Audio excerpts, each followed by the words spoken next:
I'll just follow the format that the previous moderator had.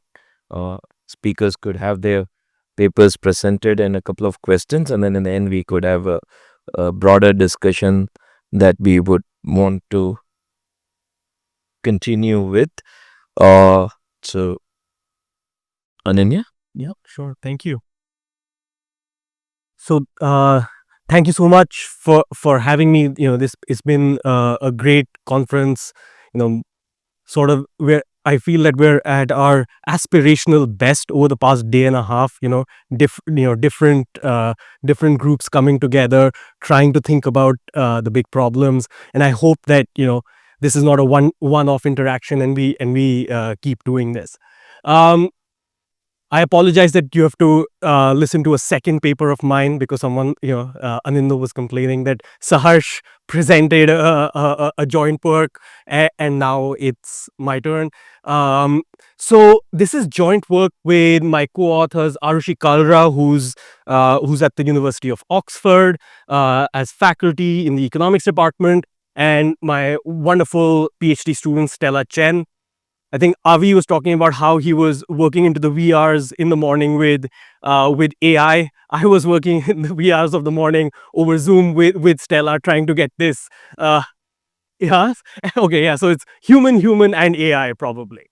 I'm going to talk about amplifying local news on social media, for evidence from a field experiment which has, a really large sample size. It's based on a social media platform in India.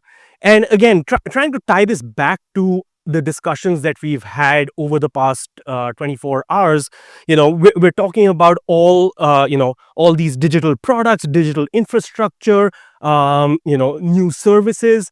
How do we make sure that people actually use them, right? Right towards the end, Avi spoke about the need to get people to adopt these products, right?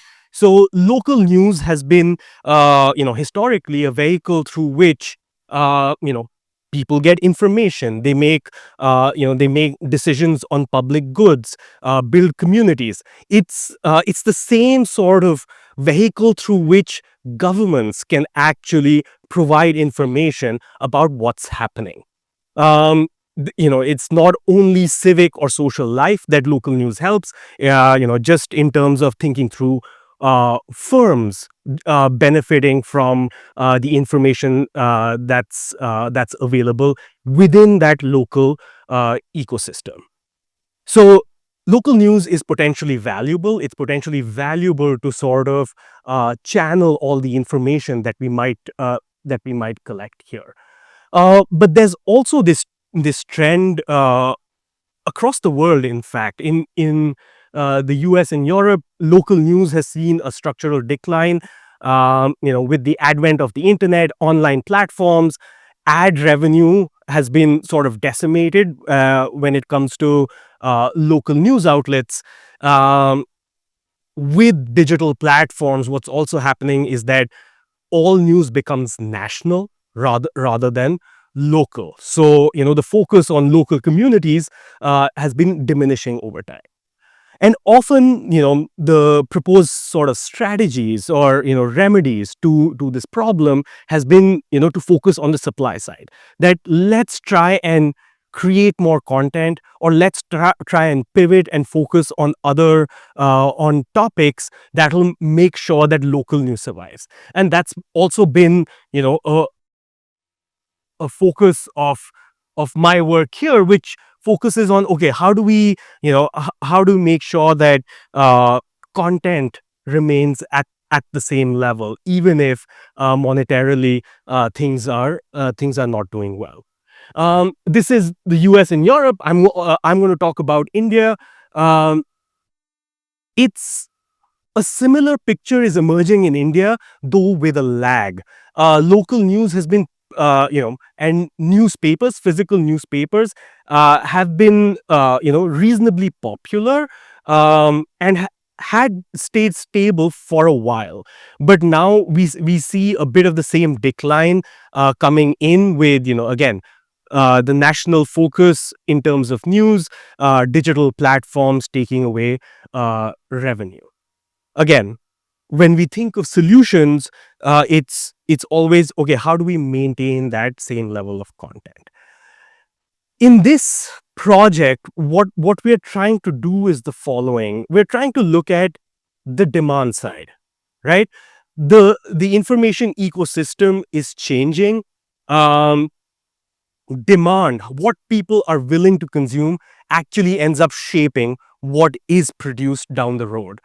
Um, and the simple idea is, um, if news gets produced, it doesn't mean that it's going to be consumed or people will act on it, right? So really, it's the field experiment that I'm going to talk to you about is really simple, but I think it's simple yet useful to understand. Um, so what this paper does is that we take local news, we inject it into people's social media feeds, and then we see whether users will engage with it or not. If they do engage with it, given that people have limited bandwidth, what does it displace? Is there a business argument to be made just for platforms to amplify this sort of content, right? Again, why do we care about local news being amplified? Because this information might be potentially valuable at the local level, right? Okay. So our partner platform is a large Indian content-based social network platform. It's a TikTok-like platform. There's not much of a social graph, so there's lots of entities, influencers, etc. So think TikTok in India, and it gained scale after TikTok was banned in India in June 2020. It has 60 more than 60 million people or monthly active users. Um, and it's, the local news that we're going to talk about is hyper local news. So, really looking at district level news being produced and being injected into people's feeds. Just as a quick side note, when we think about, for example, next steps for this, gathering, I cannot name our partner, but still it has led to a fruitful collaboration where they've allowed us to run this field experiment. They don't have they don't have any say in what results will be presented, but we keep them anonymous, right? So that when we're thinking of different frameworks, that seems to work well. So there's a platform, social media platform, TikTok like platform. What's the experiment? This is a mock-up of the platform, but this news article here is actually something that we see in the data. Um, the experiment is the following. Between January to March 2021, the platform collaborated with lots and lots of local news reporters that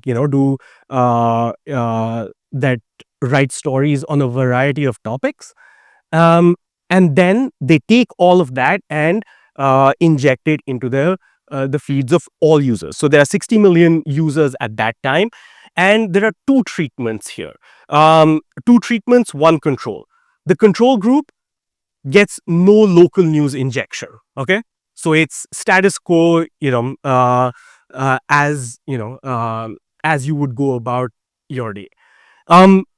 There's treatment one, which is the trending feed. You should think of this trending feed as the default landing page. Okay, so whenever you open the app, that's where you end up. And in this case, they take local news articles and they inject it into that feed algorithmically, right? So there's algorithmic amplification. So that's one. Then there is something called the bucket feed. What's the bucket feed? Look at the second image on the right. The bucket feed is basically there's they provide a tab which you can click on and then consume local news, right? So in the trending feed, you have local news that shows up on your feed organically. In treatment 2, you need to actually, take an additional action and engage with the interface to get access to local news. And again, control group, no local news being injected, right? Um, I'm adhering to the norms of this conference of one equation for the whole presentation, right? Um, Maximum. Though Jean-Louis had, yes, it was noted. It was noted. Yes. um, So, 65 million users, user level randomization. So, if you're in the treatment group, if you're in treatment 1, you stay in treatment 1 for months. If you're in treatment 2, you stay there, right? And I didn't even need to have this equation, to be honest. It's like we're going to look at certain outcomes. We're going to see how, based on which group you were in, how your outcomes moved. um, what are the outcomes that we care about from the platform's perspective? And generally, if we think about just information transmission, we're going to focus on sharing behavior, um, and basically see what happens when we inject local news into the feed, or we have a tab for people to access. um, what happens to engagement, in particular sharing behavior, relative to the control group, where there is no local news being injected. Just as what we call a manipulation check, um, we this is this figure basically shows that, um, relative to the control group, in both treatments, the number of people or people who were in each treatment, the number of local news articles that they viewed increased, right? That's just a check that they actually, the treatment actually worked as we would expect it to, that people saw it. That doesn't mean that people liked it or shared it or whatever, right? So this is just to clarify that people saw local news uh, articles.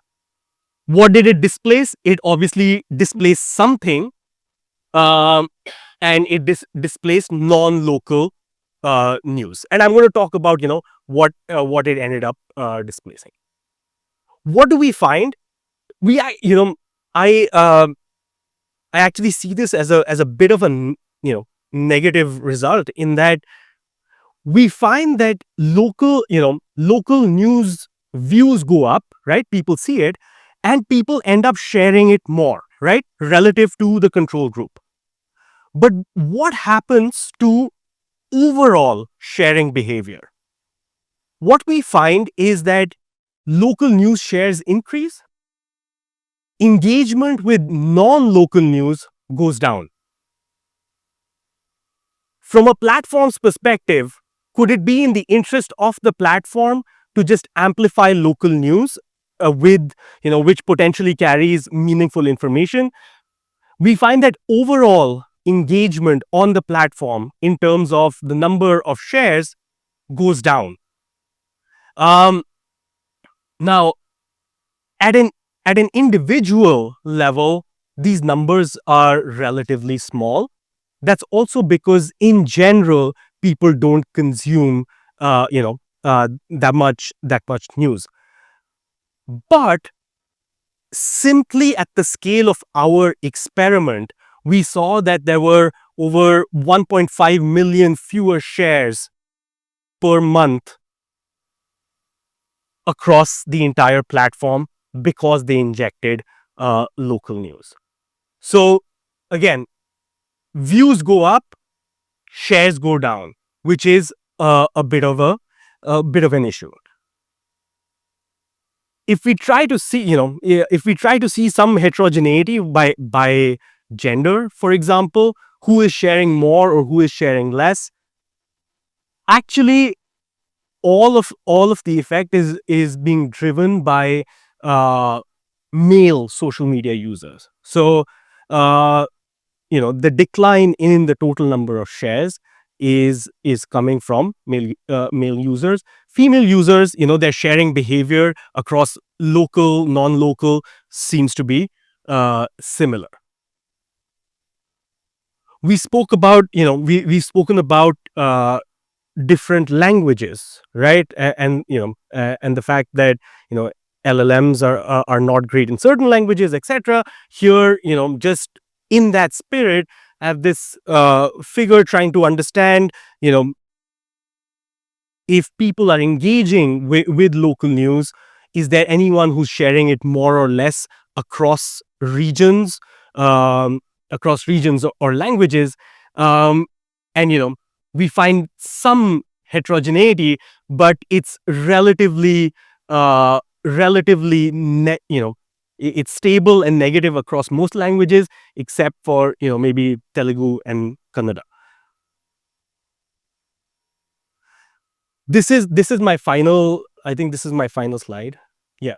And having studied stuff on social media across across continents, studies in the US, studies in Europe, this is my first time working on social media in India.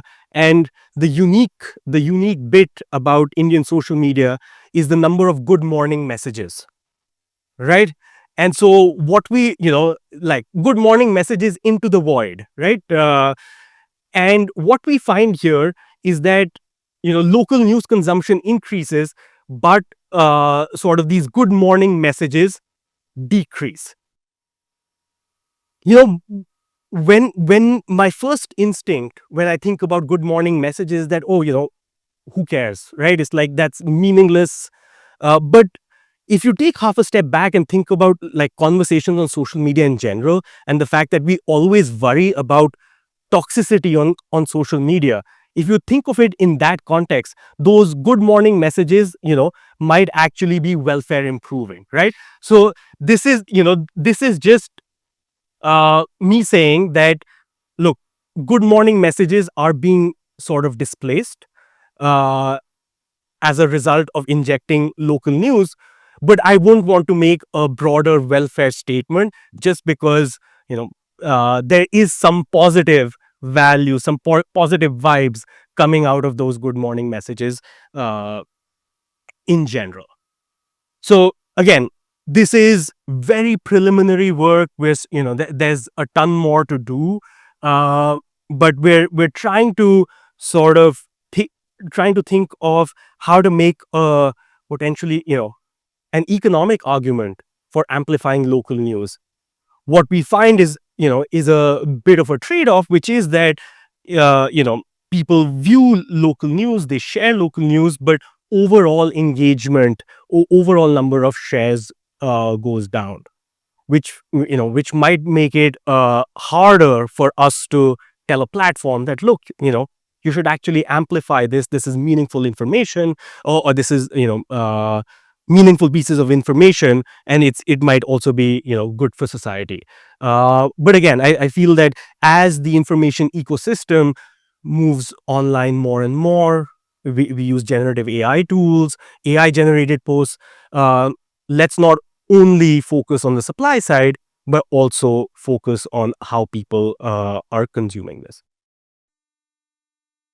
I have 45 seconds more, so I'll maybe I I'm done, but I'll use the 40 seconds just to also tell you about where along with Arushi, we're trying to sort of develop an app where we use generative AI tools and actually draw on different sources of public information, gather them, and actually provide hyper local news. That's really in its infancy right now, but as a consequence of this partnership, it got us thinking about how we can use generative AI, use public data that's out there, and actually inject it one way or the other for consumption, for people in general.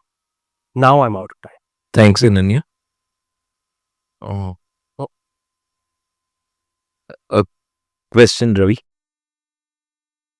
Yeah, very since good question actually. I think so is incredibly important. What's your mechanism? Like, why are you seeking to do that? The extent to because I do RCTs and I know the challenges with that, but what's your theorized mechanism, I guess? Yeah, good question. We're not sure right now because this is just completely new. It might be that the most mechanical or the most basic explanation would be that the most basic explanation would be that local people might consume local news, they might find it, they view it, they share it, but it's not as shareable as like a good morning message, right? Or it's not your instinct might be to consume it but not share it. We don't find any effect, or there's no changes on likes. And I had that slide which might speak to that, but I'm speculating, and I'd love to speculate together. Well, When you talk of AI, the immediate thing that comes to your mind is customization of content, customized news. So, do you try that in the sense that, and that is what is getting more traction, and you are getting exactly what you want? And there has been a trend of demassification of media, as it is called. So, and this is leading to more and more customization of content. So, did you look into this? so great question. We ran this now this experiment is old in the sense that it was like 2021. So this is pre sort of generative AI chat GPT era. But exactly to your point, that's why as we were working through this, Arushi and I thought that maybe there is an opportunity to actually leverage generative AI tools, leverage publicly available information, you know cus- you know at a high level, that is our aspiration, to leverage these tools, leverage information, and provide customized information which might be potentially hyper local.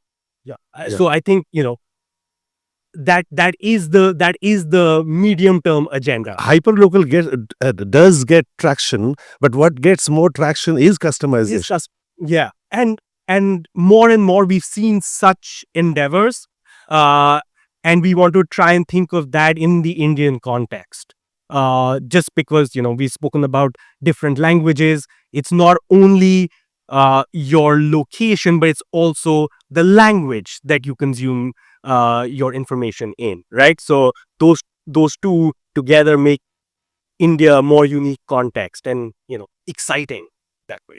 Yeah. Quick, just two quick questions. So first of all, it's very nice, but it's a small sample by Indian standards, right? So I would be worried about sample selection. The people who are in this app are presumably a very specific subgroup of the Indian population. That's the first thing.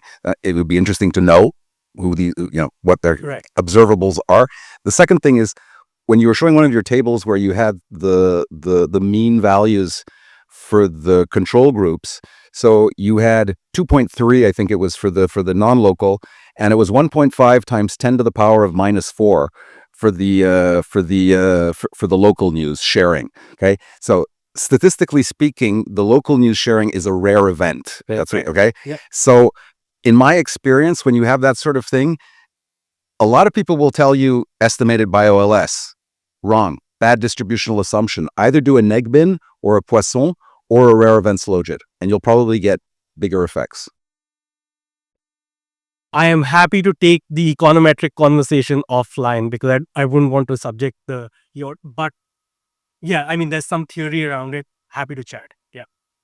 Thank you. While he was sharing news on the chat, we moved to Madhu so that he can share about gaming. All right.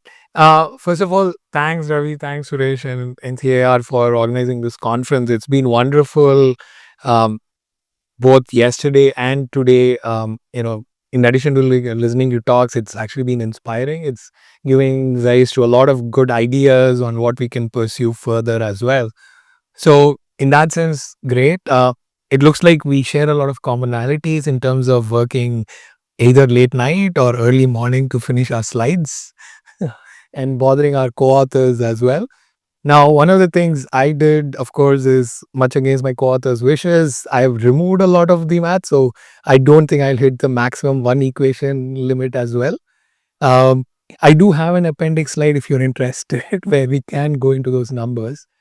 The other thing I'm going to do is I'm going to actually fashion this talk in terms of the three things that we've been working on, right? One is I'll give you a sense of the interest or the policy effectiveness area that I've been working on. I will use the paper that we have on online gaming tags to show how this fits in, and especially in a digital setup. And then I will use my last few minutes, hopefully, to talk about how it impacts in today's world in terms of digital and AI, and how policy effectiveness needs to be rethought to address some of these concerns. So that's broadly my goal as such. Um, for this paper, of course, one that has been my partner in crime. There's Amrendra Singh, who's also a PhD student at ISB. Now, essentially, the key question that I'm trying to answer, at least with this paper, is how does technology reshape policy effectiveness? And a lot of my work, especially when dealing with policy effectiveness, is in socially consequential markets. And what that means is society, in addition to having regulations over there, is also interested in some kind of behavioral aspects and its externalities that that industry has on other things. Okay. And so that's essentially the kind of markets that we're going to be focusing on. And I'll give you examples of few. But the key interest or research part of what I've been looking at is that there are lots of stakeholders who are involved in essentially realizing that policy to its end. And by not accounting for those policy or stakeholders, there's considerable distortion, unintended consequences, both good and bad, that happen with policy as such. So, just to give you a sense of what I'm looking at is so I've looked at alcohol consumption. So beer distribution is the one that I've done in the US. And what we show is, suppose you increase taxes on alcohol consumption, the mere presence of channels in the whole ecosystem essentially leads to distortionary effects. You actually end up showing, or we end up showing that, instead of consuming less alcohol, people end up consuming more alcohol, even though the prior policy has a tax impact as such. Right. We've looked into public health setups where we're looking at TB notifications. This is in India, and Project Jeet for people who work in India, and I think Nisha was talking about how she's been a big part of that initiative, is one where they introduced field officers to start engaging with private practitioners to enable more TB notifications, the whole system.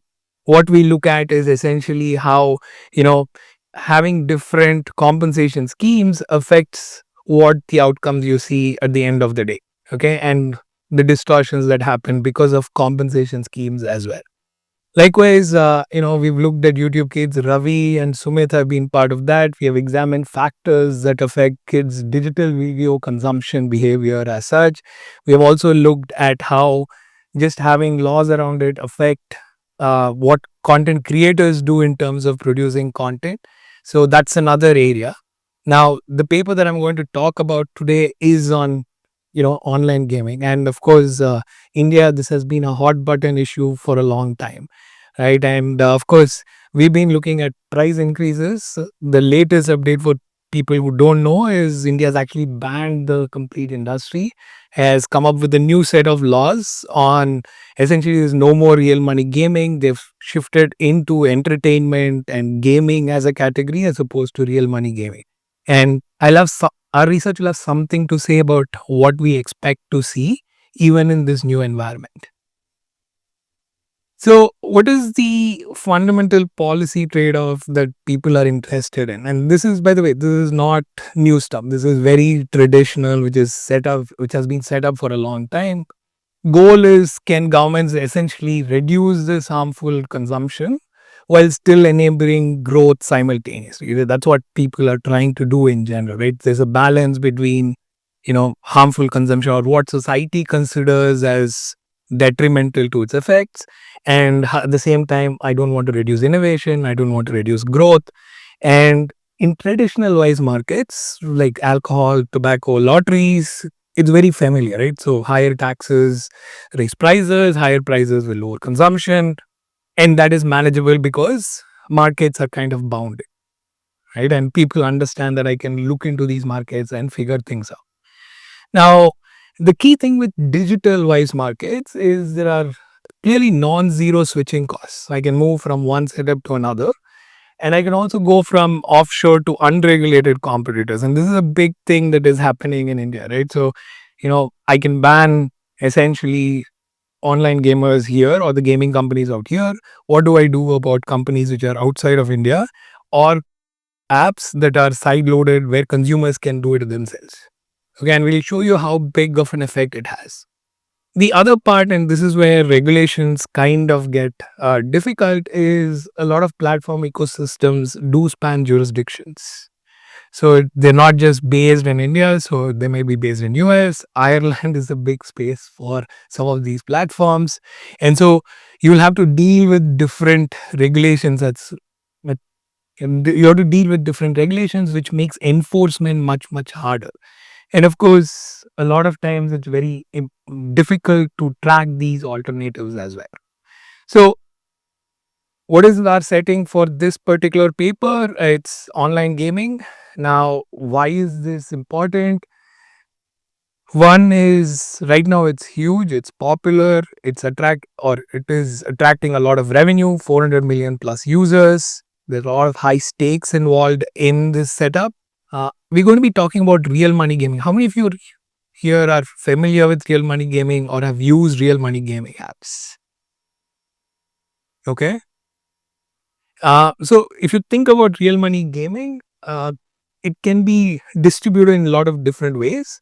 One could be your sports-based real money gaming setups. So you could think about, in the US, there's lots of these leagues that you can form with your friends and start playing with each other. Here it used to be Dream 11 or Crick 11, where you could then form your teams. You can bet with each other depending on outcomes of games, and you can play that.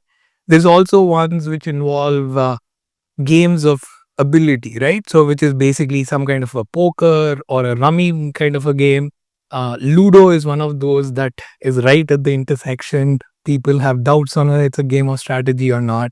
But these are the other types of real money gaming applications that are also available. Now, people typically bet on these kind of things. And what we're going to do and is basically look into this regulatory moment where this is in 2023. And by the way, the Indian government has progressively been changing or taxing this particular ecosystem. And the latest, of course, is the complete ban. And we're looking at the 2023 shock where essentially it created a big, sharp, visible nationwide setup where everybody faced this thing. It's a tax increase that happens. Now, why was there a lot of concern? Is because of three things, right? One is it is essentially in terms of addiction. So, a lot of people were concerned about the addiction aspect. There were huge consumer losses that were reported. So, people are losing more money than they should be. And then there is, of course, digital manipulation. There was concerns that a lot of the companies out there were essentially using bots and ways that manipulate consumers to lose the money that they had, right? So these were all the concerns that the government was looking at, and this is what they wanted to, and this is why they wanted to regulate this particular industry, right? Now, here's the key behavior idea that we're going to be focusing on, right? When you tax a digital wise market, what are the four scenarios that can happen? One is it's a tax, and so users are deterred by the high cost, reduce their behavior. The other aspect is once you do a tax, I will move to an offshore alternatives, which means there's no gain from a regulation perspective. The third scenario is when there is active search for workarounds, and I'm going to look at shadow markets, right? This is a higher cost, but if consumers really care about these things, they would probably still do it. And then there's, of course, scenario D, where these differences vary by the kind of users they are. So, people who hardly use it see low costs of not doing it and they might stop using it. And people who are heavily integrated in the system might adopt any of the other three behaviors, right? So these are the possibilities. Now, from a theory perspective, very simple to understand these behaviors, but the question is hard to answer because what you actually see is, you can see tax collections, you can see survey-based self-reports, and you can see platform revenue disclosures, but you really can't observe the actual switching behaviors that are out there. And so what we are going to do is try to get to data, and this is what we did. We got data from a company called SensorTower, which works on mobile app intelligence, and we were able to access their user level data, all anonymized. We get to know or a mobile ID for the person, and this is an audited panel, so they're part of this panel. But we are able to observe their digital behavior extensively. Okay, and that is what is going to allow us to start looking into their actual switching behaviors. And we also were able to figure out if they sideloaded apps. Okay, and what does sideload mean? Essentially, if you can't download it from the app store because an app is banned, you could go to websites and upload the apps on your own. Okay, and then we can observe behavior that is going on. So that's essentially the thing that we're going to do to answer this question on, okay, what do consumers really do when a tax ban happens, right? So I'm not going to talk more about this. We kind of know what happened, but just a point over here, the tax was essentially applied on gross deposits and was detected at source. That's one thing we're still investigating, is what happens if you start detecting at source as opposed to on the final. All the prior loopholes that used to exist before were closed, and essentially the fiscal burden of whatever was happening was really huge and people could feel it, right? Now, this is the data. We have 200,000 plus smartphone users. We observe them for more than a year. We focus on three big app categories. We look at regulated real money gaming apps. We look at offshore side-loaded alternatives, and we look at casual gaming for all these setups. Okay. Now, the key thing that will help us understand this is we are able to get to both regulated apps, offshore, and side-loaded alternatives. Okay, so that's the data part of it, which allows us to get to answer this question. So we're going to use a difference in difference, very similar to what a lot of other people have done. We have pre-reform trends. We are able to come up with parallel trends between groups. We're going to use the policy shock, and we're also going to do a post-reform measurement of what's happened, right? In terms of treated and control groups, the treated groups are the ones that are using RMG apps. The control ones are the ones that are using non-RMG apps. And then we're going to observe differences in what happened in behavior between these two groups, right? Now, what are the key results? What we first show is regulated platform usage does fall sharply, right? And if you think in terms of what is the data that we have, what we see is the total does not change. So total screen time or how much they're using the mobile application does not change, but the usage of that particular RMG app goes down. Likewise, the number of times that they use that particular RMG app also goes down. So consumption of particular RMG apps does decline, but overall engagement does not change. Okay. Now, where did the users go, which is the switching question that we have? We see that one, there was of course a shift to social media platforms, which is another form of entertainment in some ways, right? And a lot of it was actually to YouTube. We also see some shift to casual gaming and casual gaming apps. And most importantly, we see a shift to illegal and offshore gaming platforms as well.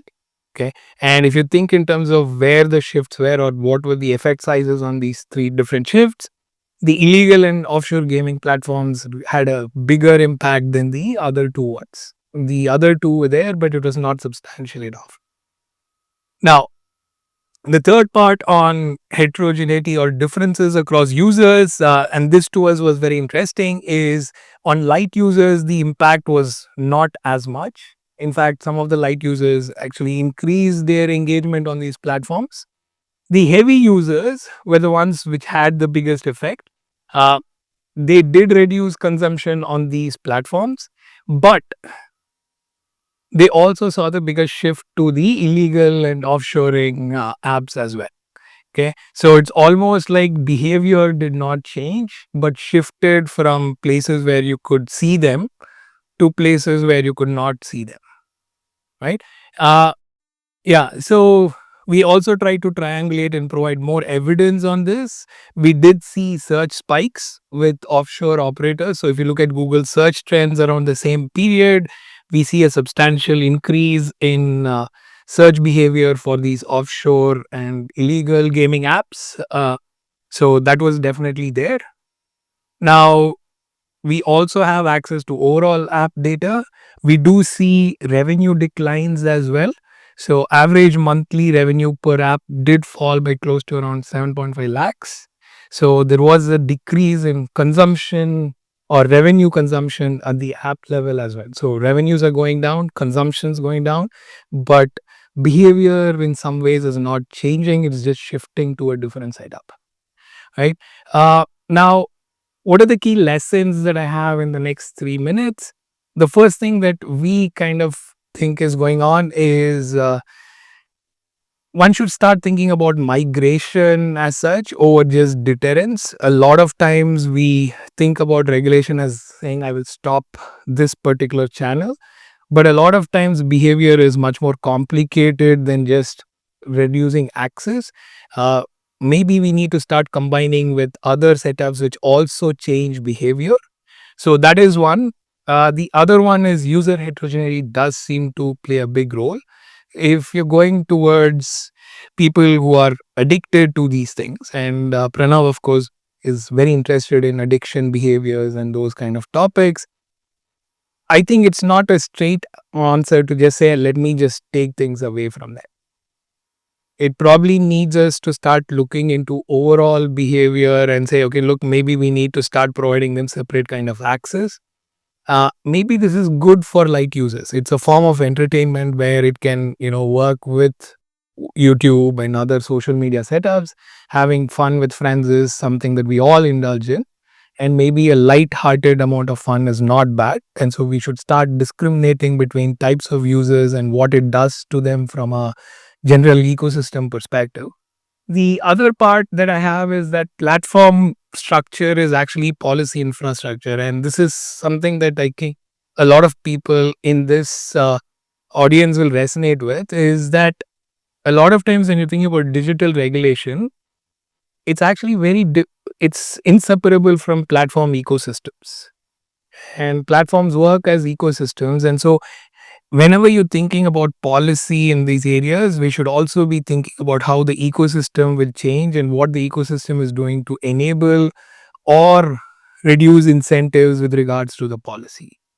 Now, in terms of what we think will actually carry over, right, even with this ban on games, and that was surprising because we were trying to get to data which will talk more about the ban, and hopefully we will still have a paper on the ban as well. The search trends seem to hold true in the sense that we have seen considerable spikes in searches for online offshore and illegal gaming apps once the ban has happened. Anecdotally, it seems like a lot of the payment behavior has shifted to more unregulated setups like WhatsApp, where people are still playing, but now transacting in a framework where it might be harder to monitor. So those things are still going on, which seems to go back to what we are finding as well, which is that just removing access can sometimes make things harder to govern. and regulate. And now this is true for a lot of the digital setups, both in terms of cryptocurrency, social media, AI systems, digital finance. I think we need to start rethinking how we think about policy, especially for digital goods and digital platforms. Um, to me, I think one needs to start thinking one in terms of model intermediaries, so channels, platforms, what are algorithmic aspects to things. The other one is in terms of substitution and alternatives as such.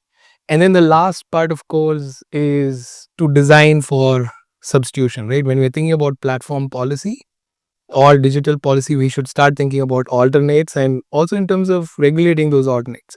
A lot of problems that India definitely has is with these platforms based outside the country, it becomes harder to govern them. And I know that the regulations are coming in where they're forcing or bringing jurisdiction to these platforms as well, but that's a harder fight to fight. So we need to be more smarter about coming up with policy around this. So that is basically it. So hopefully you were able to garner some insights on the gaming tax as well. Thank you, Madhu. So I'll have a question first before I throw it to the audience. Yeah. Maybe if I want to give him the mic, he has a mic. Okay. So prohibition leads to bootlegging. Evidence of bootling, yes, so far. We're actually looking at the Bihar tax ban on alcohol as well. And we are trying to see if it had a positive outcome in terms of what it did. That's the Bihar, for people who don't know, that's the Bihar success story, which really drove Nitish Kumar to power for a long time. Is in 2016, essentially, there was a blanket ban on alcohol consumption in Bihar.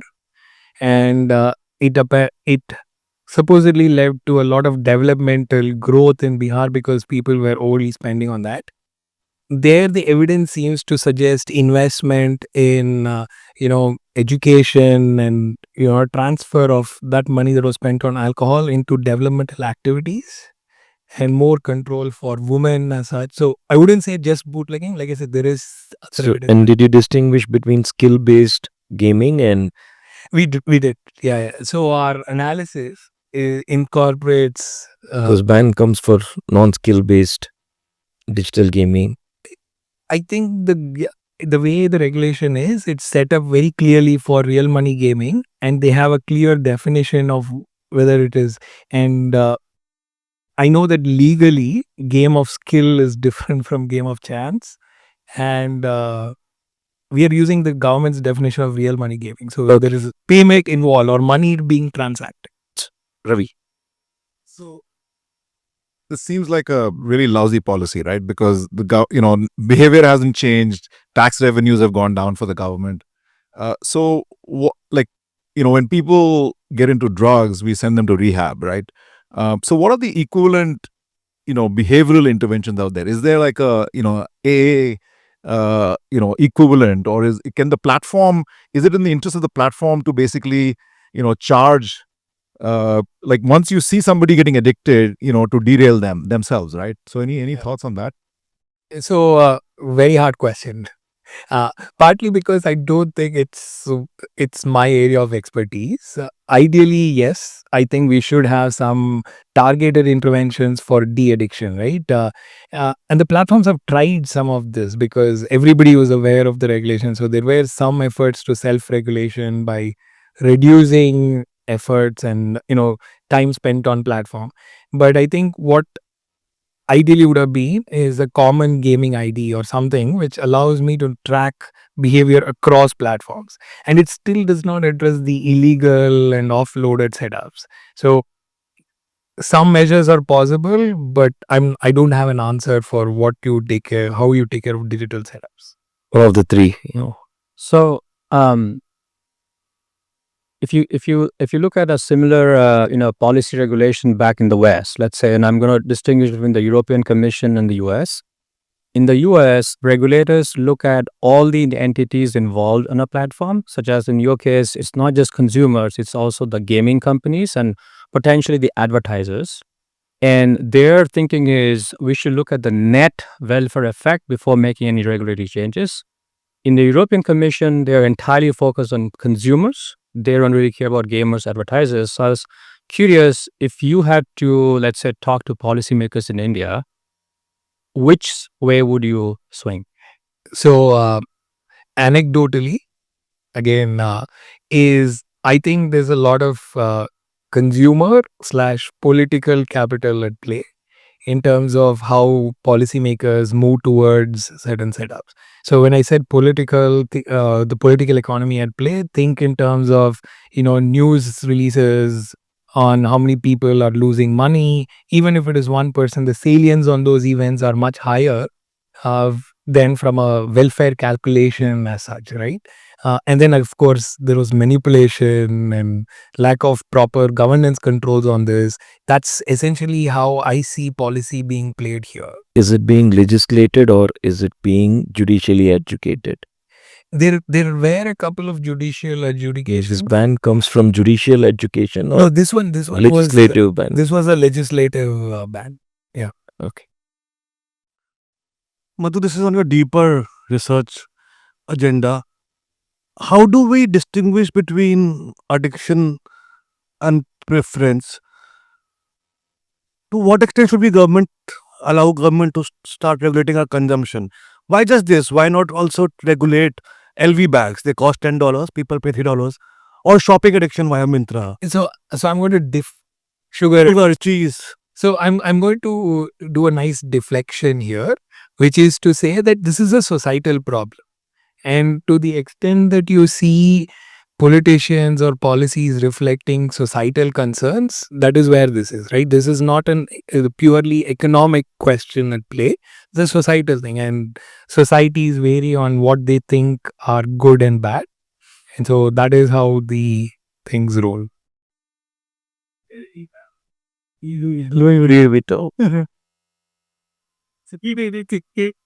Those, yeah, he just got back from Singapore, so I can understand. The Indian politics have a meaning for an LV bag. So, and he's from Bengal, right? No, nearby. I wait for that. Thank you. So we'll hop on to Uttara. All right. Thank you so much. And thank you so much for including me in this wonderful program. This is a very fun little experiment that we did in India and is one of my actually only India papers. And I really wanted to present it in this audience. This is a joint work with Anuj Kumar at University of Florida. He was a senior UPSC officer. So a lot of times when I would pitch ideas on what would work, like this will not work. And then it was really good to have someone who's seen the enforcement side of things. My other two co-authors are Taranga Rajapakse, also from University of Florida, and Debjit Roy from IIM Ahmedabad. Okay. So the theme of yesterday's panel, and it's kind of really clear from what's been happening, is this explosion in digital public infrastructure in India. The number of people who've suddenly started using the internet is, mind-boggling.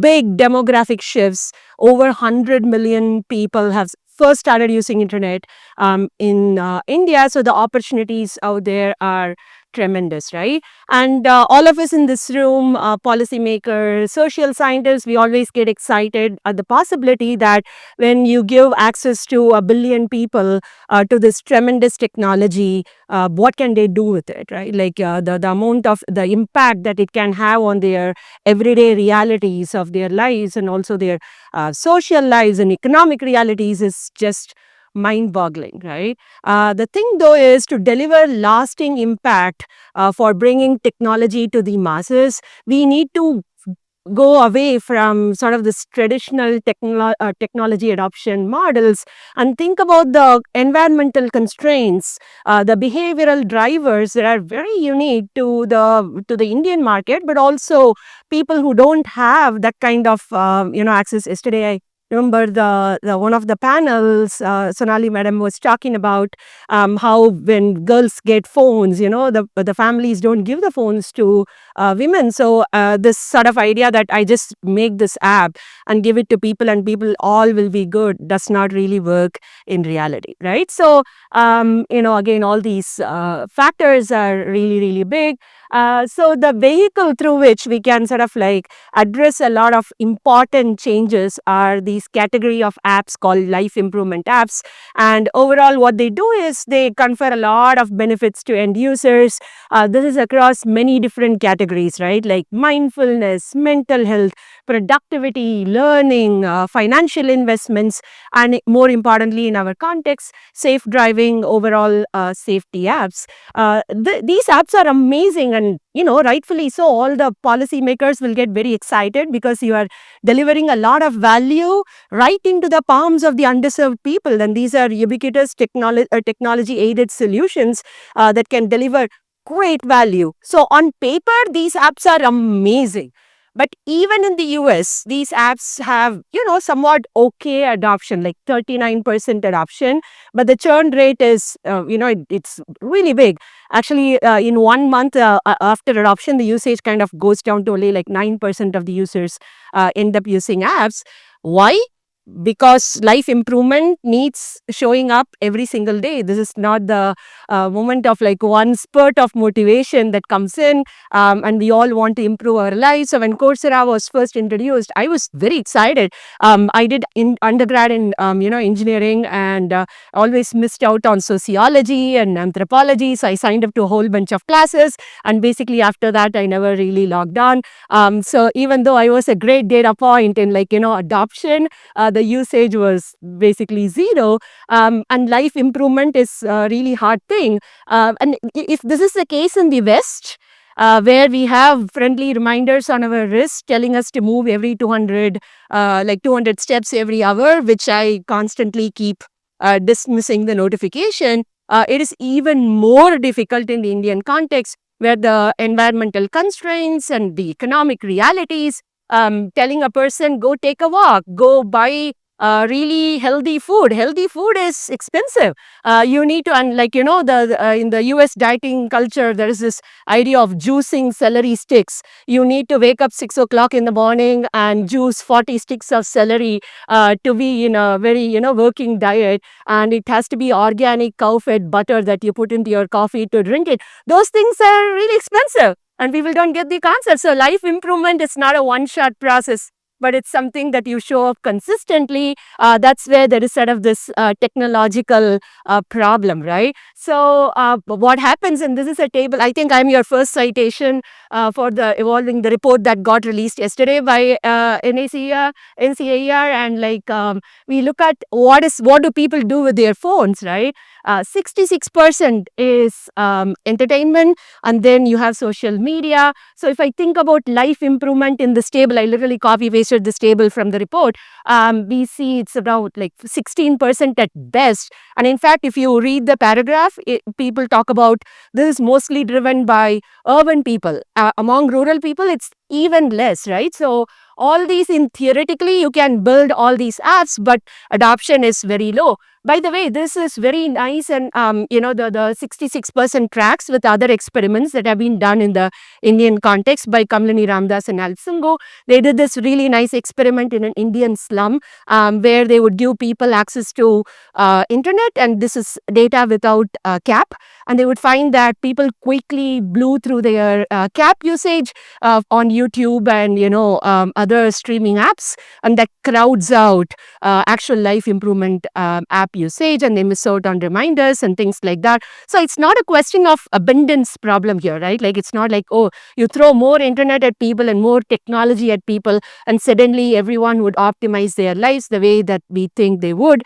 So something else has to change. There should be some other different way in which we should be able to deliver technology to the masses. If we are going to take it through the last mile problem, right? So that's kind of what we want to think about. And how do we do this? So I grew up in Madurai, which is a tier 2 city, and I grew up in the rural part of Madurai, which is really rural, right? And we would have street performers coming out every now and then and doing street performance and stories about sanitation, environment, and things like that. And people would remember it. And these are like sort of like proto early influencer type people who are providing infotainment, the things that can stick with people. And here, one of the most salient, largest public health campaigns in India was the eradication of polio, and how much campaigning needed to happen in public health communications to get the message out to the masses. Every movie that we saw in theaters would have a polio vaccination, and it's truly a remarkable public policy achievement. So it can be done, right? And this is called social marketing. And in information systems, people have done a ton of research about app engagement, app adoption. Anindo has this paper about app engagement in designing reminders. So there's a lot of stuff that is there. And we can borrow on all this literature, but how do we actually make it work at the bottom of the pyramid for the people for whom you are actually fighting with vices? So it's a great transition from Madhu's paper, right? So you have social media, you have YouTube, and now you have online gaming and gambling. So there's a vice market there. Now I had to take them all away and say, okay, go do some exercise, be safe, do things that will, be in the betterment. It's not an easy process because you're competing with, pleasure, right? The same way my well-intended 5-year-old boy will want to watch something with, I don't know, like how does a human heart functions on YouTube. So in all good intention, I would put the video and give it to him. And if I don't supervise him for the next 2 minutes, it's going to devolve into a binge watching of Peppa Pig and Bluey, right? So we are all weak in a way, like, it's hard to inculcate that. So that's why it's really difficult, but it can be done. And, again, like the polio campaign, like they had a Bollywood endorsement and celebrities, coming in. But again, getting Bollywood celebrities is not easy. You can't put them on in every app. It's the same way, like, you can make education very entertaining in, many ways, but calculus is hard. I can't keep dancing like, in TikTok videos to constantly deliver bite-sized engagement of tough things to undergrads, when you're trying to teach Gen Z generation. So what did we do here? So we wanted to study this, like how can we actually leverage popular culture messages, and does it actually work in the app context? So that's kind of what we are trying to do. So in our context, we partnered with the safe driving app. It's called Hum Safer. And, so it's a very simple app. Basically, the drivers have these apps on. Their target market is basically truck drivers. So every 15 minutes, it would give them an alert. And whenever they overuse, like, when they're about to speed, when there's a fuel overuse, it gives them a warning. And then when they overspeed, it actually puts out a new warning. The problem, though, is we found the adoption was incredibly low, right? Like people would turn it off all the time because they get pissed off with the 15-minute reminders. They are listening to music or something, and an app comes in and says, oh, great job, or something like that. And they made it incentive compatible. They tried to pay them money, but even then the truck drivers would turn it off. And we actually talked to the truck drivers and we asked them, like, why do you do it? You actually do get money for the amount of time you keep the app turned on. And they said, no, it's really boring. It's annoying. We don't want to have it on, right? And road safety is an important public safety issue in India. Tons of accident, 60% of it is like over speeding. So it's really important. This is how the app looks like. So I teach product management to MBAs, and this could be a class project, and people would think it's so easy. I can vibe code this thing before I leave the class. I can just say create an app, and it has this reminder. So when the sensor goes up, give this reminder, and then all will be well. There will be 500 million users, and suddenly I'll be the top trending app because it's so good. It's really, really tough to motivate it at the bottom of the pyramid. even when you give money, right? So that's the scenario that we are looking at. So this is what we did. So we hired voice actors, and we used, instead of the alerts that said good job, we created a series of alerts, I think 450 or 500 different alerts, and all of them were Bollywood phrases and trivia. So these were some of them, to just say like slow down, take a break, things like that. It mimics famous artists. The alert delivery is served to drivers every 15 minutes, right? So we went from a situation where it was really boring to a situation where they could get a draw of one of those interesting things that comes up and actually breaks the monotony of driving really long stretches, right? So it's a fairly simple experiment, but we wanted to see if this works. We are actually competing with money here, right? Previously the prior version that did not work was incentive compatible. So, does Amitabh Bachchan still have the sway over people? Does Bollywood really resonate with people? Is it an universal language? So we did an RCT and, with a staggered rollout. So a bunch of drivers did not get the alerts. And then after that, the company slowly phased in these new Bollywood alerts, and sometimes they would mix it up. It was all randomly done. We checked all the randomization checks. It all worked beautifully. The experiment ran from July 1, 2022 to February of 2023, about 700,000 trips. So fairly large sample, 18,000 drivers, again, pretty good. There were 13,000 drivers did not get anything, only about like 5,000 treated drivers, and then we tried to see what happened. So these are all the measures. The important thing is we are trying to use proxy for usage, right? So they could turn off. So the important thing for them is to keep the app turned on, because only if they keep the app turned on, they are going to get overspeed warnings when they do overspeed, and most of the times they would keep the app turned off. So basically the time and the distance with which the truck owners kept the app on was our outcome measure. We also looked at the compliance rates when the app warned people not to overspeed, how many of them comply, and then the alert variability. Are we really reducing, monotonous behavior? Are we, making things really interesting? So that's what we are trying to look at. So these are the research questions that I talked about. Importantly, who does it help the most, right? Like, among the drivers whom we do see some interesting heterogeneity. Very simple model-free evidence, okay? So people were driving 49 kilometers with the old apps on average. When we started putting in the Bollywood alerts, they started driving about like 90 kilometers. And, I could do a lot of causal study, but here it kind of lights up really well. And sometimes there's a problem in the review process because it's kind of too obvious. Like, people are saying, well, you're making it interesting and people are using it a lot, but, making someone use something a lot is actually a big success, at least in my opinion, right? So that's what we did. And then we added in a model. We control for driver level fixed effects because we have really granular data at that. Yesterday when folks were talking about highway analytics, I was thinking about this project as well, because very closely related to it. I spent a lot of time looking at highways in India and like trying to figure out whether a particular stretch is a crowded stretch or a non-crowded stretch, and all good things. This is a regression table, and what we see is that the trip distance increases by 44 kilometers. The first one is when you have the control group contains people who have never received the alerts also. The second column only has people who were ever treated, but they were treated at different points in time. It's just that it does not have people who never received an alert. So that's only the difference. Very nice even study here. Again, makes people say that it's kind of obvious, but okay, the important thing is, all right, so people are turning the app on, which is great for the app company, but is it actually useful at all? Do we see any compliance, which was a whole, otherwise this wouldn't be a life improvement app. It would only improve the lives of the app developers, not the people who are using it. So we see that it actually significantly increases by 18.2%. It is increasing higher among people who were not compliant before the intervention. So that heterogeneity was really interesting. And then the crowded and non-crowded areas was actually interesting, right? So we can expect that people won't get bored driving in an Indian city.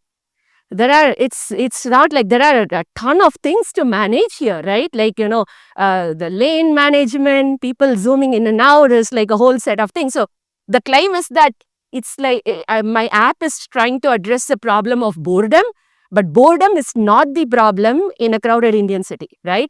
Boredom is a problem only in non-crowded areas. But overspeeding is a problem everywhere. Either it may be in the crowded areas, it may be in the non-crowded areas. So what we see is that when we give in new alerts, much of the compliance increases actually in crowded areas. That is like it's sort of like a spillover that people keep the app turned on and they get most of the lot of overspeeding happens also in crowded areas. And when the app alert comes on, they actually decrease their speed there. So it's sort of like an interesting positive spillover case. And then variability, right? So when we mix it up, do good things happen?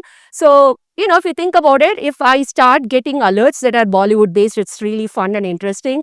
Earlier in my trip, then I would imagine that my compliance would increase more. Like I would drive a longer distance with keeping the app on, and that's what we see.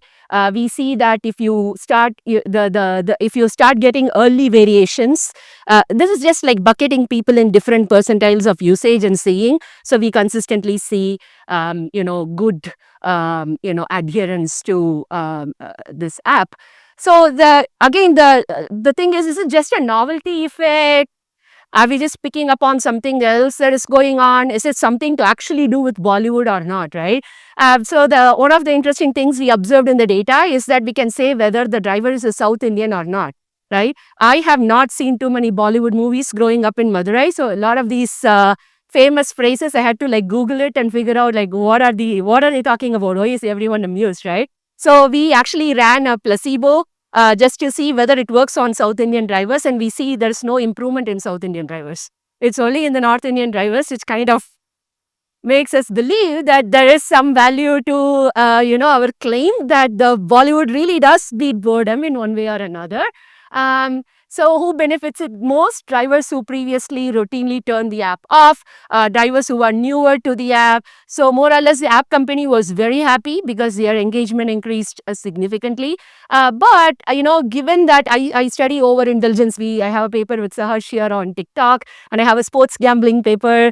So, I'm all about like crowding out and substitution. So if we can take this learning from this field and apply to other sort of like life improvement technologies, it would be great. And connecting with people in the language that they can connect with is really important. And now you can do that with Gen AI. There is all this thing about like Sarvam AI in India that provides the API for local languages. So connecting with people, meeting people where they are is really important because pontificating from like in the US and thinking about, oh well, everyone outside the US is exactly similar to my core population would be a very wrong way of thinking about technology and just about people. And even in India, the person who interviewed me in the morning said, well, like 700 dialects, 700 different languages that are being spoken in our very large, beautiful, heterogeneous country. And we should be able to leverage technology and, deliver the maximum value to people where they will meet us. That's basically on time. Thank you so much. And I will be happy to take some questions. Thank you. Oh, we leave. Oh. Madhu has a question. So one of the things that happens because this is also maybe you stop expending effort to control your actions, right? Right. So do you think they started speeding more because of these efforts? Reading less. No. So before I used to be more conscious of hitting more than 60. Right. But now because I think there is an app to control me, the incidences of having more than 60 go up. There's no incidents are not going up. But there's a compliance part that's coming in, right? So I thought the alert comes in when you speed. Yes. So you're saying now that I know that is sort of like a backup, I expect to, misbehave. So I'm Correct. doing this. So wearing a speeding belt leads you to take more risks. Oh, I see. That's a great point. We'll think about it. Try to see how we can address this. We never thought about it. Yeah. But Uttara, there's lots of studies of like behavioral compensation as soon as you there's lots of studies on behavioral compensation as soon as you introduce some sort of structural intervention, whether it's a vaccine or whether it's a seatbelt or a reminder app. So maybe we can triangulate that as well. I mean, they were getting money earlier, right? Like to drive for longer, and they would still turn off the apps, right? Like, wouldn't you want to get more money and drive for a long distance? And then, so I'm trying to think that it's perhaps just the entertainment value of it. But great point taken. We'll have to go back to the data and see like if there is some way we can, address this. I think the application HumSafer does allow, it computes the overall travel speed. It doesn't do at the time of speed. So the bad behavior that usually comes because of false perception of safety is lesser in that application. No, but yeah, exactly. Actually, yes. Compliance compliance is defined as number of warnings that you don't heed to. So it's an amber alert is when you're approaching the speed limit, and when you go to the red, like, so how many amber alerts am I giving in? So the compliance increases that way, which means that people are not speeding all that much. But anyway, we'll get back to it. Sophia had a question. Yeah. So more a comment, right? So if I understood your paper correctly, those alerts were happening every 15 minutes irrespective. Yes. So they were getting that Bollywood actor coming irrespective of whether you behaved badly or not. And the Bollywood actor could also compliment you, it seemed like. So you didn't need to do bad behavior in order to see Amitabh Bachchan. Right. Okay. So yeah. Because it's not only during the time when the bad behavior happens. I think what they are trying to say is that there is a safety mechanisms. I would have, I'm just speeding now because I know someone else will warn me. It's like me forgetting how to spell because there is spell check now, right? Something like that. More of a reminder of safe behavior rather than a trigger based on bad behavior Right. or fatigue, Right. correct? Yeah. So that's the basis of this application. It's a reminder of a safe process rather than a triggered mechanism that is there. So if I'm going from place A to place B, there are regions where I know that I can speed. There are regions I know I cannot speed. So I try to game. We looked at it. We didn't see that many changes. We do. So the thing about, for a small sample of drivers, we actually know what they did. But in some of the technical issues in the paper is that if we knew the ground truth, we could do a lot more analysis in the paper. But right now, I only know whether they turn it on and turn it off, except for one of the trucking companies where we do know the actual ground truth. So we can do some analysis. But we did do that. We didn't see like systematic differences. So I think we can probably discuss offline later as well, because I think that all depends on whether you're focused on the negative feedback or the positive feedback for a specific action, right? Right. And we've seen this all over public health before with some of these interventions, right? Absolutely. Yeah. Yeah. Please. Just a small econometric thing. So you have a three-dimensional panel, which is IJT. Right. Okay. And your treatment variable is at the IJ level. Yes. Okay. So you're not using your panel structure properly because you should have IT and JT fixed effects. Okay. And right now you only have I and T, and that will mop up a lot more residual variance. Okay. If you actually really do have that variability. Okay. Yes. Okay. Good point. We'll take that. Okay. Thank you. Anand? Yes. Okay. Great. Thank you very much. I realize I stand between you and lunch, so I'm going to try and be as succinct as possible. Thank you very much again for organizing this. You get to hear references to Kant, Feynman, the Sex Pistols, Bollywood. Only thing left is cricket, and then our life will be complete, right? So that's all we need at this point. So this is a paper on policing in India. It's the first time we've actually investigated policing. We had discussions about FASTag and UPI yesterday, which were great, but the impression I got was a lot of that is sort of top down, right? You have access to a lot of data, and the assumption is that you have these platforms and you have a lot of data that you can work with. What we do in this paper is actually at the other end of the spectrum. So we actually talk to constables and sub-inspectors. We collect data on what people actually do in the field in places like Raipur and Bastar and Durg. It's been sort of a phenomenal experience traveling to these places and talking to policemen. So in that sense, we are looking at it from a very different perspective. It's a very different India. And the reason I say that is because I don't have it in the slides, but I have a lot of informal information from talking to policemen in the field about their use of technology and how much they engage with the DPI or how much they might engage with the central systems. And my overall sense is they don't. There is clearly a sort of massive gap between what we think of here in terms of these rollout of these systems and what people actually deal with on the ground. And so I'm happy to talk about those things. I don't have them in the slide, but we ran a whole bunch of interviews. We did a lot of field work talking to people just so we get a sense of how policing works. Okay. I'm also going to sort of stick to the main story. I'm going to try and keep this at a rapid clip so we get through most of it in time. It's a very interesting context. If you haven't worked with the police, I highly recommend it. Hopefully not as a criminal, but right. I mean, there's different ways to do this. The co-authors, Vivek Chaudhary is an operations management professor at NTU. Dhruv Gupta is the Inspector General of Police for Chhattisgarh State, and he manages the CID. He first reached out to me on email a long time ago, and I'm completely ashamed to say I ignored it because I thought he was a Nigerian prince offering me money, or I was just like, this cannot be. He sent me email from his private email. And I thought, of course, this is a crank. I mean, this is obviously, something wrong. And it took me a couple of weeks to look him up and then say, oh, whoops, this is a fairly senior person. He also has a PhD in economics. So his desire was to sort of work with us and see if he can get papers out based on a lot of the data that he has. And so this is hopefully the start of, a long and fruitful relationship. There are many interesting questions. We are, I think, from the business school perspective, sort of merely scratching the surface. There's a lot of stuff that we can do. Okay, so I'm going to go through the paper fairly quickly. It's a simple paper. The concept of the paper is relatively simple. The complexities are, and of course, how you implement what we try to do, and I'm happy to talk about those. But on the surface, the paper's point, the objective is actually very simple, right? So I'm going to talk about the motivation, give you a quick impression of the research design, the results, and then hopefully segue quickly into discussion and implications.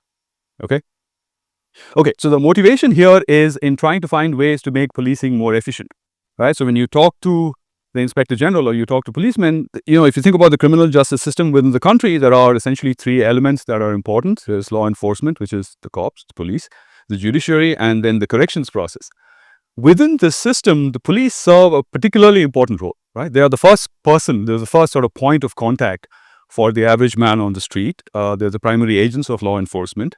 It's also, interestingly, a very high discretionary public service, right? So policemen, for the most part, investigating officers operate in the field. They don't have a great deal of resources when they are in the field.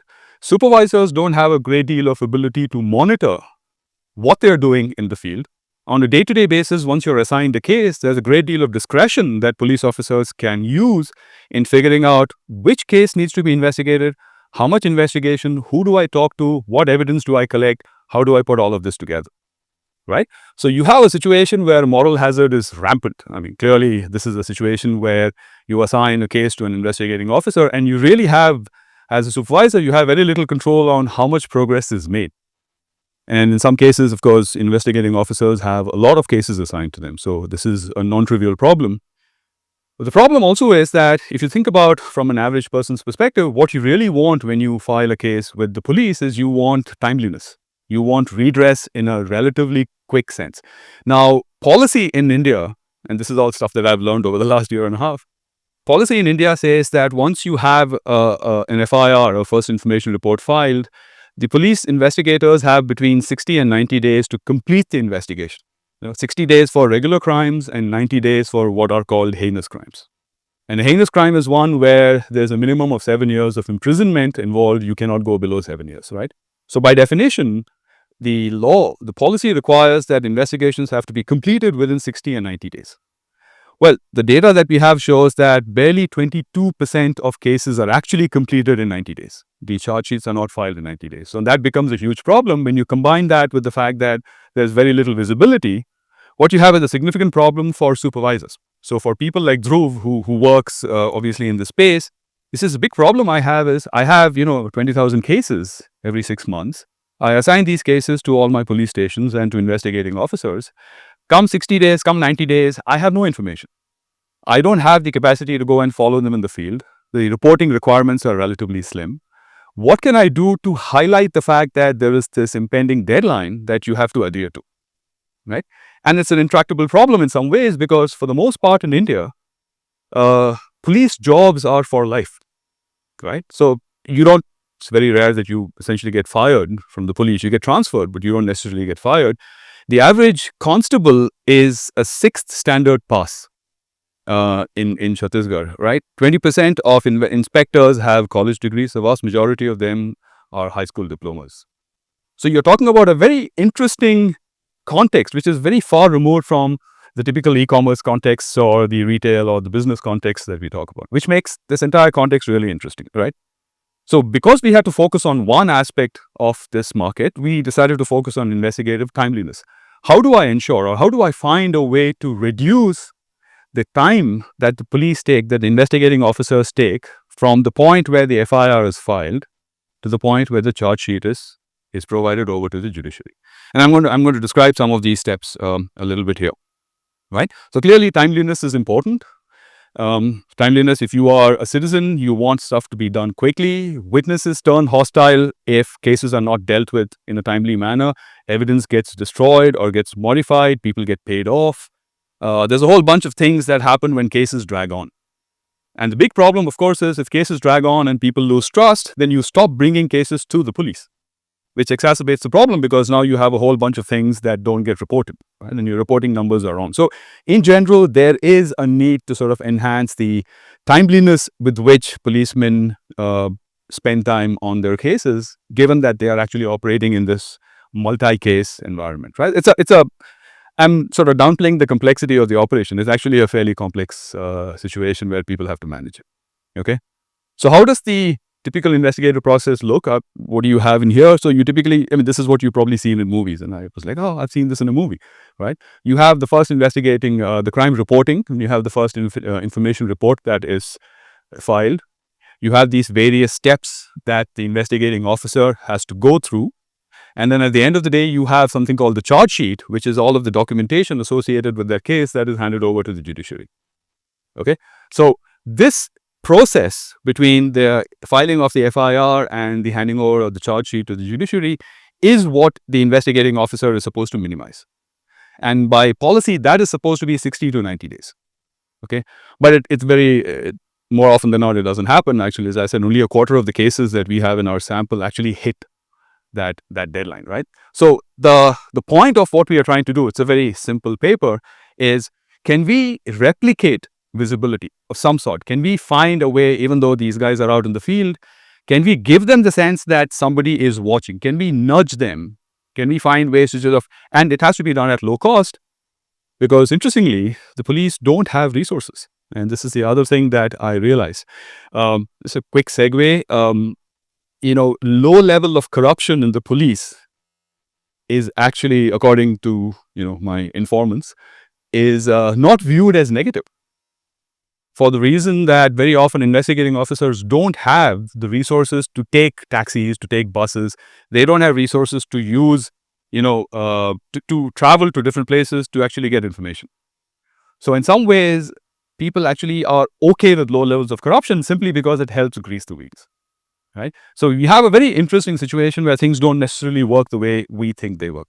But if you want to try and minimize this time, you want to try and reduce this time, what is it that we can do that is economical, that is relatively cheap, that can reach police officers who may not always have the best smartphone available, who may not have apps available, who may not have the resources to pay for cell service, right? How do we find a way to do this in a relatively cheap manner while still giving you some return on investment, right? That's sort of the goal. So our basic question is, can we use simple SMS-based messages to replicate visibility within a market driven by severe information asymmetry to see if that reduces the time between FIR and charge sheet for the police? Okay, very straightforward, very simple question. Of course, as I said, the complexity is in the implementation, but that's really what we're trying to get at, right? Okay, if I have to send out messages, what are these messages going to be, right? Can I sample through the world of messages? Now we look at these what is it that might drive police officers? So of course, clearly the police is a command and control structure. There are clear authorities. There is a hierarchy. People obey authority. Their position in the hierarchy is actually denoted on their uniform. So this is a situation where hierarchy does matter. On the other hand, they're also based on a notion or a logic of community service, right? So these are supposed to be people that provide redress. If you have a problem, you go to the police and the police is supposed to help you. So there is a help and social benefits perspective that is highlighted within the charter that's given to the police, right? So if I were to use these two, can we put together a set of messages that reflect these two and find ways to deliver these messages as cheaply as possible to policemen at regular points in time relative to the cases that they are handling, to see if we can find a way to squeeze the time between the FIR and the charge sheet. So the entire objective actually here is fairly simple. Okay. All right. So research design. This is set in Chhattisgarh. Beautiful state. If you haven't been there, I would highly recommend it. It's a really nice place. 33 districts, 447 police stations, 25.5 million people. The crime rate is sort of medium. It's not very high crime rate. It's not very low crime rate. You might think about the Naxal movement. For people that are aware, in 2025, when we did this, the Naxal movement was, for the most part, had been suppressed. So we don't actually see a lot of that influence. And even in our interviews, we didn't see a lot of influence from the Naxal movement in Chhattisgarh. Right. So essentially what we did was, with the Dhruv's help, obviously, we took the 33 districts and we just created two treatments. We created a control group. We split the districts down the middle. So you had 11 districts in the control group, 11 districts in treatment 1, 11 districts in treatment 2. And the idea in doing it at the level of the district as opposed to the level of the police station is because there is often movement within the district across police stations. So it's hard to sort of clearly do randomization at the level of the police station or at the level of the policeman. It had to be done at the level of the district. And the assumption is that, of course, movement between districts is fairly minimal. Okay. We came up with two message types, a punitive framing, which really says essentially, hey, if you don't do your job and you don't file your charge sheet by so-and-so date, you're going to get docked, right? It's going to come up to people's attention and there is a chance that you're going to get into trouble. And the other is pro-social framing, which is, do this because you're trying to help people. You're trying to help the people, you're trying to help the victims. There are people involved, and it's all done in Hindi. So it's sort of it's clear that this is the language that reaches all of the police officers in the state. These messages were sent at 4 intervals: a day after case assignment, 15 days before the deadline, 10 days before the deadline, and 1 day before the deadline. Right. The cost of an SMS, which I thought was interesting, is 7 paise. Which is really the cost of one SMS. And this is something that we had to justify. So the police department wanted to know, if you're sending out these SMSs, how much is it going to cost and who's going to pay for it? And this is something that this is, again, there are these problems. If you're not in the civil services, and I'm not, I realized this is not an easy life. These guys actually have to balance out a whole bunch of different objectives. These are the messages. I don't know if you can read Hindi, so we have the English translation. We submit the charge sheet. So there is the pro-social one that says, Pidito ko rahat, like you're trying to help the affected. And then there's the punitive one that's saying you will get disciplinary action. Okay, fairly straightforward. And then there's a control group. For the most part, we have fairly good control. So during the pre-treatment period, there were 20,000 FIRs registered. And in the 90 days of observation, 4,222 were charge sheeted. So you're looking at a fairly low rate of charge sheeting in general, right? So this is not an operation that is highly effective or efficient. How do we set this up? Well, we have a 3-month pre-treatment period and a 3-month post-treatment period. We try to keep things balanced. There's always a problem of what happens when things are already ongoing when we start observation, what happens to things that sort of slip into the next period. So I'm not going to get into too many of these details, but the idea here is to try and get a reasonable set that you can compare between the control and the treatment while accounting for the pre-treatment trends, right? So the idea here is we make sure we are actually trying to compare apples to apples and not sort of mix things up so that we have a problem, right? And that's a little bit more complicated, but it's the details are in the paper. There are 2 dependent variables that we focus on. The first one is FIR to CS. How long does it take between the filing of the FIR and the charge sheet? And the second one is at the end of the observation period, how many open days are left on that FIR? So if you have 60 days, how many days are left when the observation period ends? Now, we had to artificially cut the observation period. We actually do have data going out beyond, but for the sake of this analysis, we cut it at that point in time. The mandatory one equation is there. Knock yourself out. We will move on fairly quickly. Okay, so interestingly, both treatments actually have an effect, right? So they end up reducing the time to FIR for those FIRs that are filed within that period and reach charge sheet. Now, note that, of course, only a quarter of these FIRs actually reach the charge sheet, but there is a significant effect of both the treatments. Needless to say, as you would imagine, especially because the police are a command and control organization, the punitive message that goes out at regular intervals is more effective. And the most effective message is the one that goes out 10 days before the end of the deadline. Not the one that goes out one day, not the one right after the FIR was filed. It's the one that still gives you time to do what you have to do. Now, of course, as you can imagine, this is great for Dhruv because he says, oh, this is great. Now, even if I can cut it down by 5 to 6 days, that saves me effort. That saves me some time. Okay. So, of course, we look at heterogeneity. Is this true for everybody? Urban versus non-urban is a big problem in Chhattisgarh because Chhattisgarh is largely non-urban. Right? There are pockets of urban development, but for the most part, it is non-urban. And we see that most of the results really come from sort of the urban police stations. The guys who work out in the villages really don't respond to this. It doesn't seem to make much of a difference to them. But the ones in the urban centers do, because that's really where the good postings are. So if you are in a good posting, you're in Raipur, you don't want to move. You don't want to go from Raipur to Bastar or Raipur to Durg. That's like a serious step down, right? Also partly because the sources of other income apparently are better in Raipur than they are in Bastar. So there is an economic reason here as well, but you want to stay where you are. So those messages are really more influential in the urban areas. We look at the heterogeneity by rank. So as you can imagine, there's a fairly sort of clear pecking order. And what we see is, of course, people who are higher up, assistant sub-inspectors and higher, respond more positively. You don't see the same response, quite the same response from people who are lower down. And this is an important one. This is something that comes up all the time. What happens if you have really heinous crimes that are aimed at children and women, right? So the new penal code that India actually has specific sections for crimes against women and children.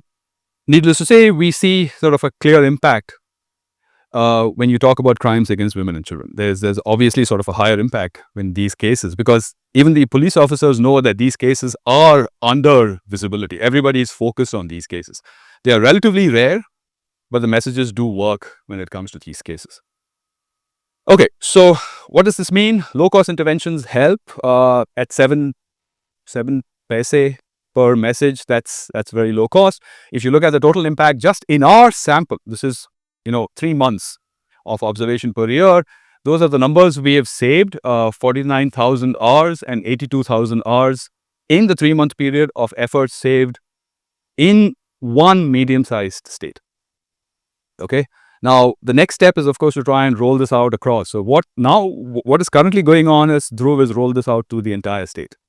So now we don't have a diff and diff, but we do have data on the entire state. So we're now looking at what happens when everybody gets these messages. We have greater data, longer time periods, and allows us to do more analysis, right? We are hoping that these messages and their impact will be a little stickier than just a one-off. But again, that is stuff that we need to see where that goes.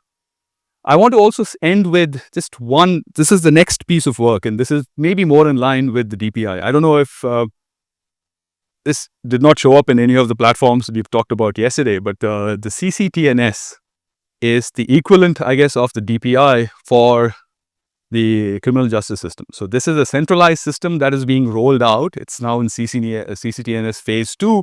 That combines police stations, lawyers, forensics, hospitals, courts, all of them on the same system. Now, the CCTNS phase 2 is being rolled out this year, and I think KPMG is helping the government do this. And the interesting part is it's being rolled out in a phased manner. So there are selecting specific districts and they're rolling it out, right?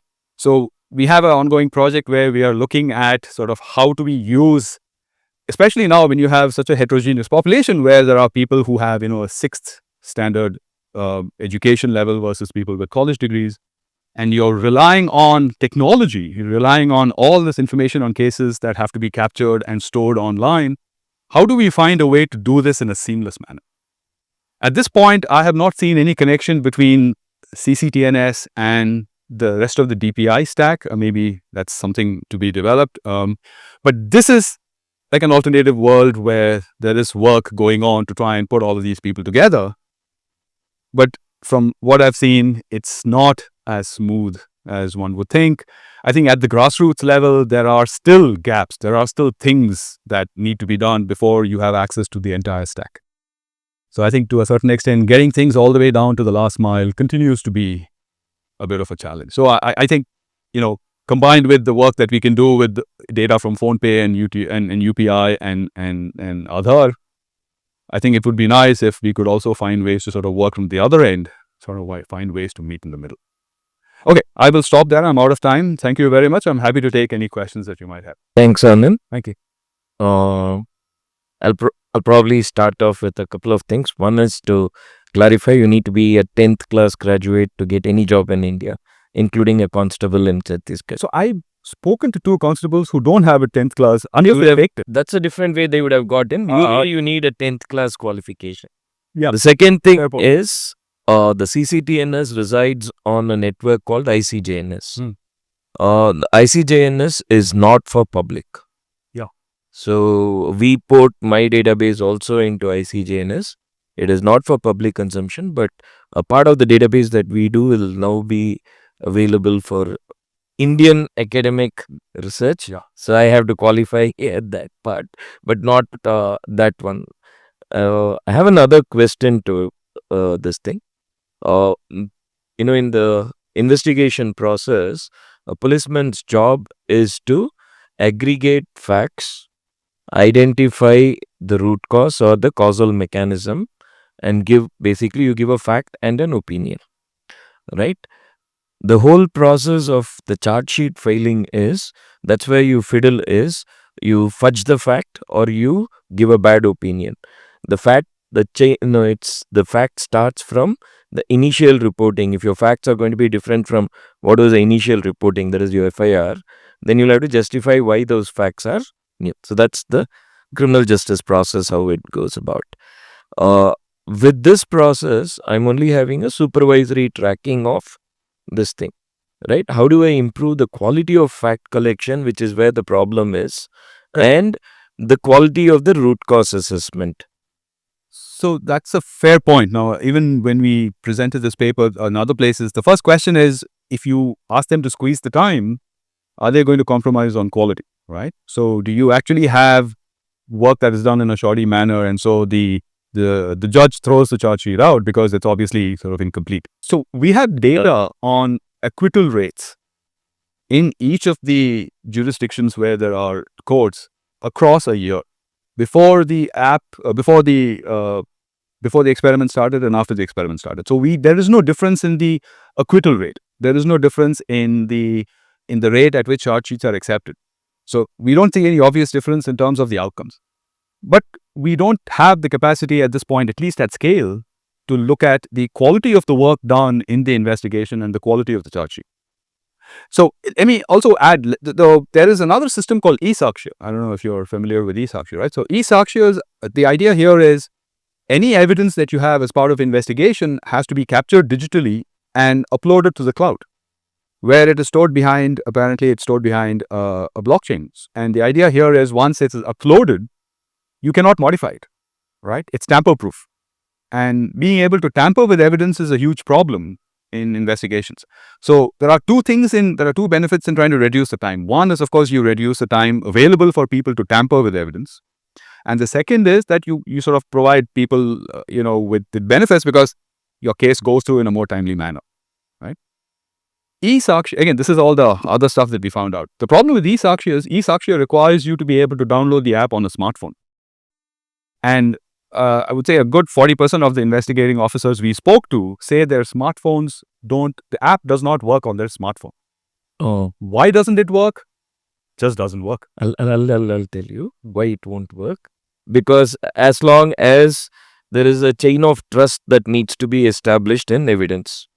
If I had used a procurement process for producing an evidence, that is summonable. I can subpoena that particular device for myself. So why would you want to use your device? Or you could use any device and I can keep on subpoenaing all the thing and it would be added into the evidentiary chain and it would be another 15 years before that phone can be brought back to you.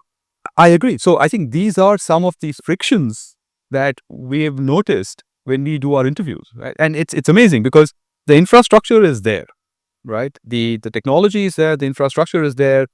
There are ways to make it work in a seamless manner so that you're able to enhance welfare, right? I mean, there is all of these things, but you still have to deal with the individual's incentives at the end of that chain. And the individual's incentives are completely perverse, right? I mean, in many ways, they are finding, the average investigating officer is in a bit of a tight spot, right? I'll give you another example if I have a minute, right? So each time the person who's charged, who's filed the FIR, comes to the station or talks to the investigating officer to get an update, they're asked to provide 500 rupees.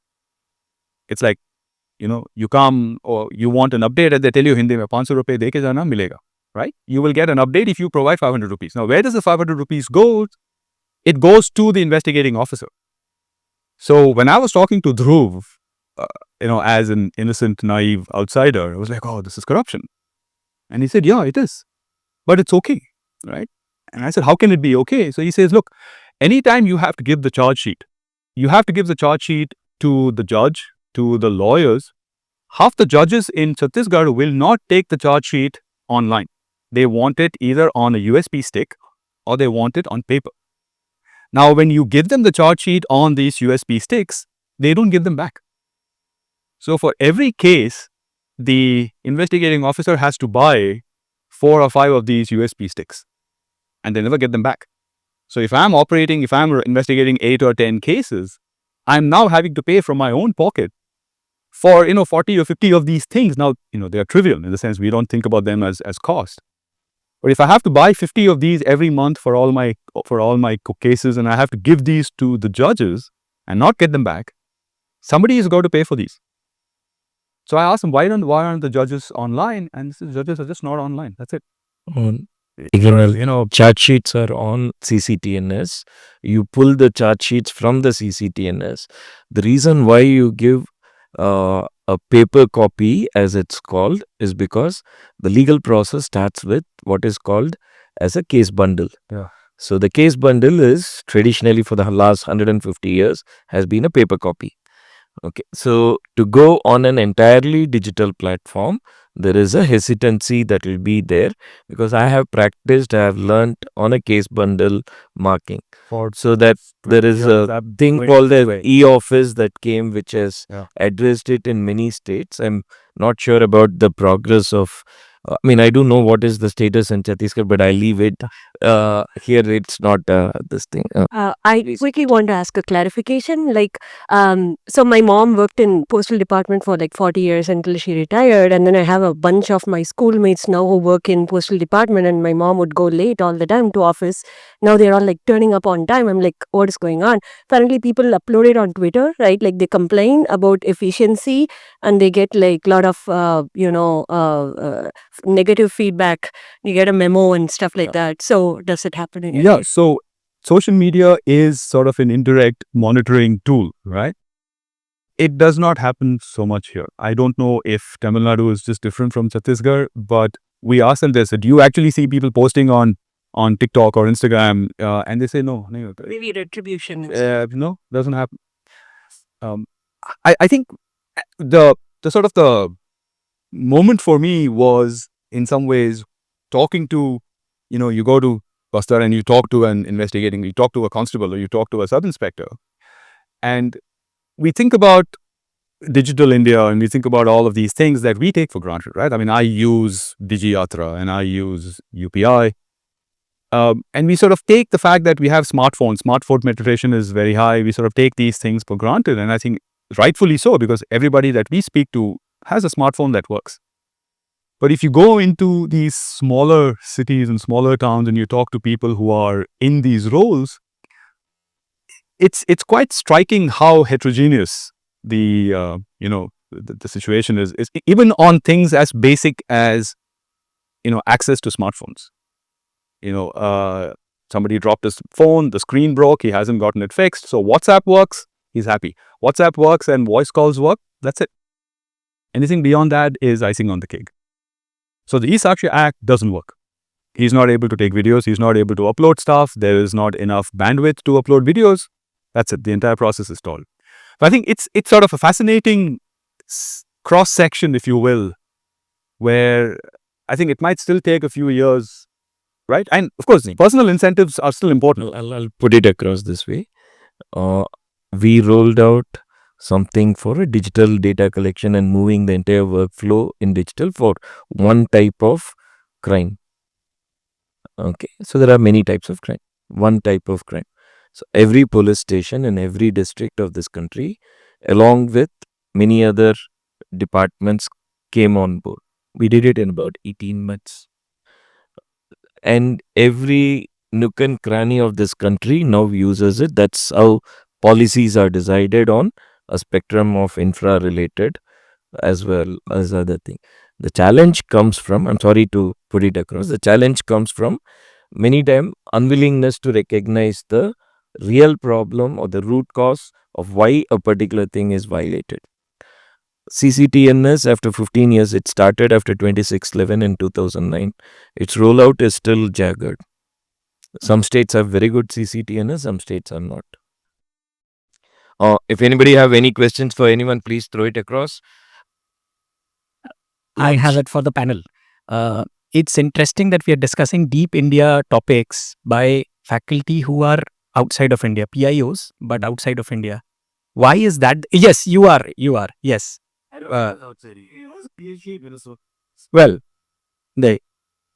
so why is the research ecosystem in India where on topics like this, where there will be no, this is open to a wider discussion. The thing that I'm trying to understand is why are we, in some sense, having to import expertise, knowledge for topics where there seem to be a lot of insight and information available locally. So what is it missing in the local research ecosystem, and what is it that organizations like NCER could do that we have a lot more local generated knowledge on some of this? I'll leave what they should do to Suresh and Manish, but I'll carry the cross for the Indian academia, so to speak. Inability to see doesn't mean lack of existence. Things do happen, right? The wheels are turning and chugging does happen, right? It's a good collection and an interpretation from a fresh set of eyes, which ought to be appreciated. The depth of understanding is like AI, a lot of places contextually, at least the places I know, the context got mixed. So that's what I was trying to put it across. That would be highly visible for people who are here.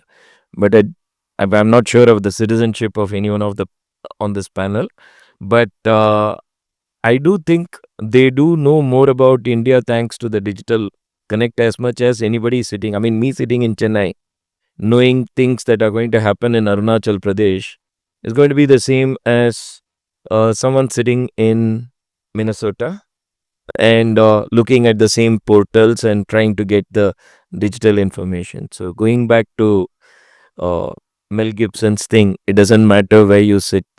He uses the word tyrant, whether it is 30 miles from me or 3,000 miles away. He's still going to have a same impact. Remove tyrant, but any knowledge thing that is going to happen is going to be different. It's good. We should welcome, as long as it's a very academic thing to look at it. As far as the Indian academia, ISB is there, so there's a big chunk of people from ISB. I'm not sure about other institutions here that have been called and presented into what they do. That's a feedback. Sorry, boss. IMB is there, and it's also for Suresh and team that maybe you should invite others to also present and have monthly meetings so that more interaction and conversations happen. So if I may just weigh in on this, because knowledge has no boundaries, right? So let's not get into, what's your citizenship and what, because I can, part of why we are in academia is we choose to work on whatever the hell we want to work on, right? And if those are Indian questions, I think it's good. So that's at a higher level. Uh, the broader representation of the Indian academic community is not for lack of trying. Suresh and I have been working on this for a long time. It's just, there is a lot of selection bias in terms of, who will accept an invitation to come to a place like this, right? This is a new concept. We invited a lot of people. We got a lot of no's. But I'm hoping, there'll be good, positive word of mouth, and, we'd love to get more faculty, right? So I think this is a start. So thank you everyone, particularly the organizers, for putting things together.